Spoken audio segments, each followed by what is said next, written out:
Bună ziua! Astăzi pregătim o pâine de casă cu usturoi. Am pus o linguriță de zahăr, pun și 6 grame de drojdie uscată, punem 400 de ml de apă călduță,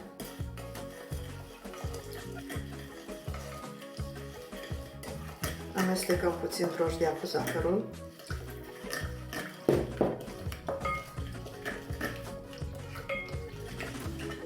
am pregătit și 50 de ml de ulei, am pregătit 600 de grame de făină. Făina o dăm prin sită.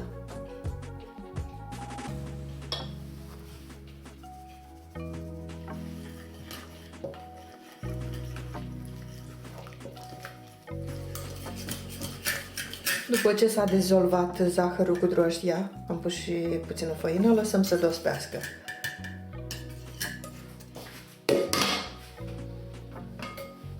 Au trecut 10 minute, a dospit maiaua.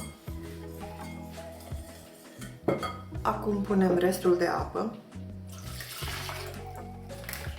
Pun și o linguriță de praf de copt. Dacă pâinea se mănâncă în aceeași zi, nu o punem. Dar dacă se mănâncă în 2-3 zile, punem o linguriță de praf de copt pentru că se păstrează mai mult timp moale.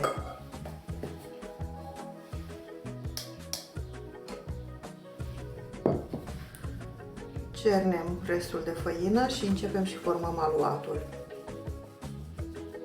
Punem făina treptat, punem și o linguriță de sare,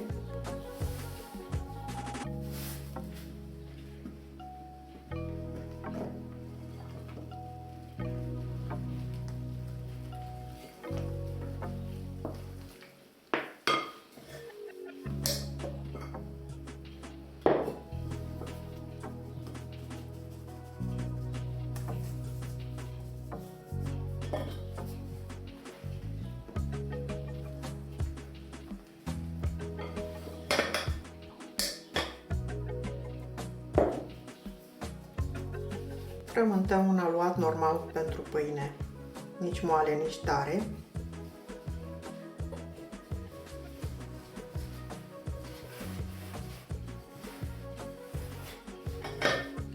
Am avut 600 de grame de făină, intră toată.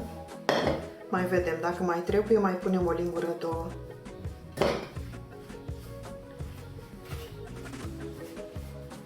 După ce a intrat făina, punem și 2-3 linguri de ulei de măsline. Dacă nu avem de măsline, punem ulei de floarea soarelui.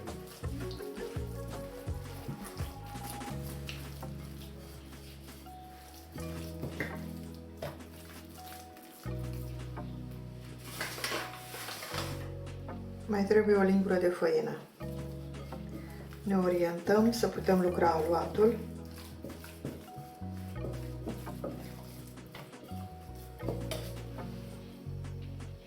Păstrăm puțin ulei din cei 50 de ml pentru final. Cam o lingură. Acum frământăm cam 10 minute.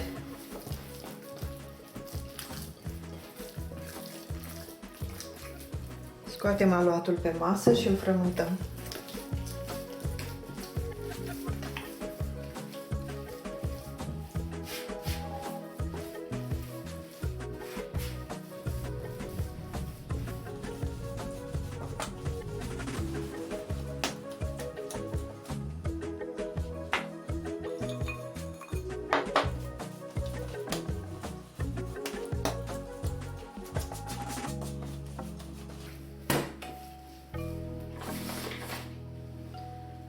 Dacă se lipește, mai înmuiem puțin mâinile așa în făină, nu mai punem foarte mult.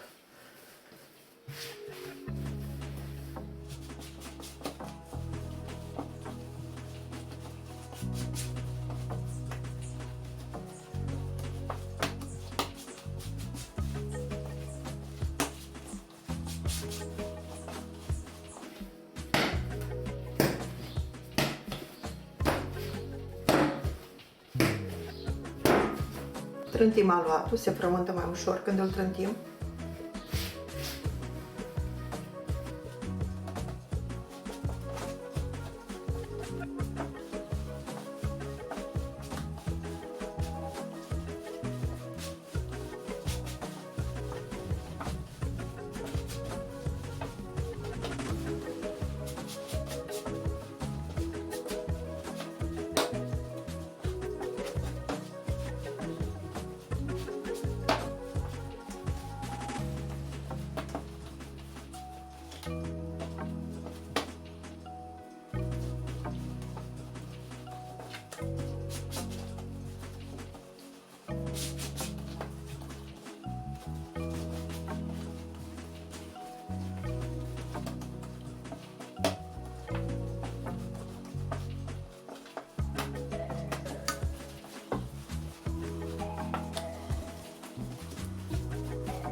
L-am frământat 10 minute, așa îl lăsăm. Consistența este potrivită, nici moale, nici tare. Îl lăsăm la dospit într-un loc călduț o oră. Cât timp dospește aluatul, pregătim și sosul care vine deasupra. Am pus o lingură de pătrunjel, sosul de usturoi cu unt. Pun și 4-5 căței de usturoi.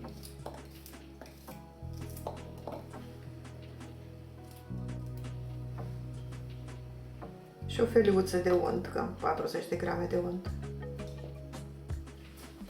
Punem și un praf de sare și pasăm cu blender. Și este gata. Așteptăm să dospească pâinea. Și îl punem înainte de a băga pâinea la cuptor. A trecut o oră, pâinea a dospit. Am pus și untul într-o punguță să putem lucra mai ușor. Peste uleiul rămas, lingura de ulei pe care am păstrat-o de la frământare, am pus un gălbenuș de ou. Am pregătit și tava, am dat-o cu unt. Diametrul este de 28 de centimetri. Acum pregătim pâinea.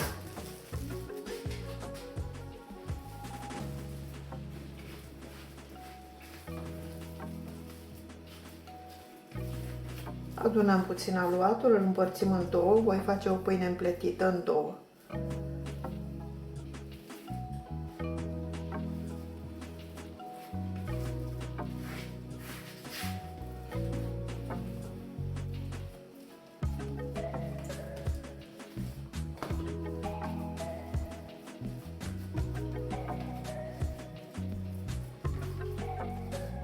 Rulăm puțin aluatul. Îl strângem și facem două suluri.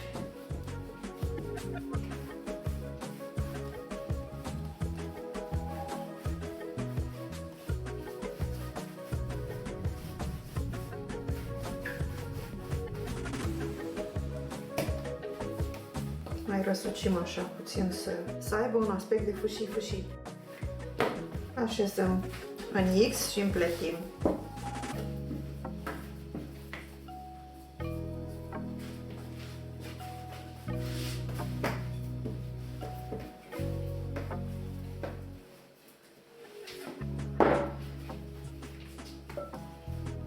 Apoi punem pâinea în tavă.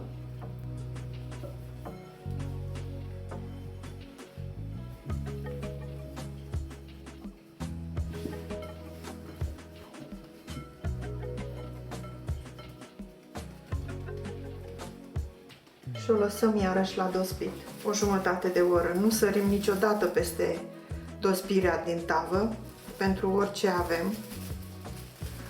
Cozonaci, pâine, chifle, orice este cu aluat dospit, cu drojdie, trebuie lăsat să dospească la tavă, măcar jumătate de oră. Dacă este mai rece în cameră, poate dospi și mai mult timp. A dospit pâinea și la tavă, acum o dăm cu gălbenuș de ou.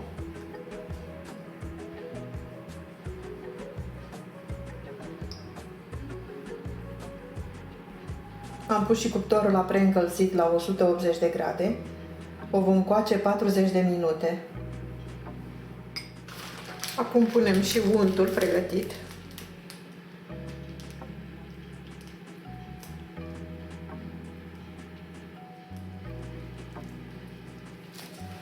Cam așa, și o dăm la cuptor.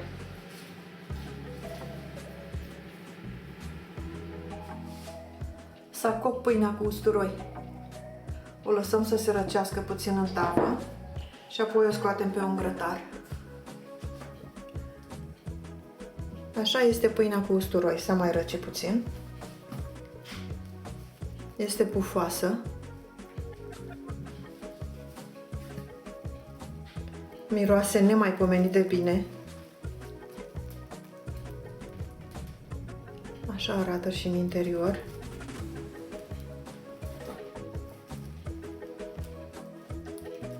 Încercați această rețetă, este minunată. Se face ușor cu ingrediente puține și ieftine.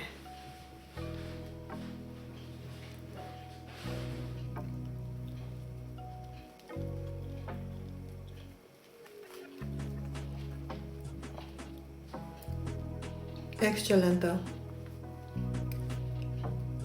Simplu, gustos, făcut în casă. Poftă bună!